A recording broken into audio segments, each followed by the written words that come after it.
అందరి బతుకులు సున్నమే. రాజులు మంత్రులు బలిసిన వాళ్ళు ఎవరైనా నీ మట్టిలో పంటే లేకుంటే ఇక మన్నేలే. ఓ పంచభక్ష పరమాన్నం తిని నిన్ను పట్టించుకునే వాడు లేడు. రైతు రైతు రైతో పాడుగాను నీ రాతో. మెతుకు మెతుకుపై నీ పేరున్న మెతుకులాట నీ బతుకు చివరకు చేరుతుంది ఏ చితికో.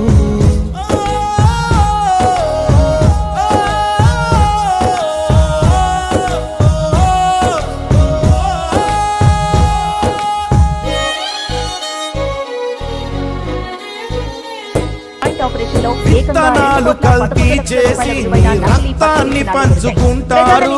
దిగుబడి రాక రేటే లేదని రోడ్డు మీద నెడతారు. కల్తీ పురుగు మందులనే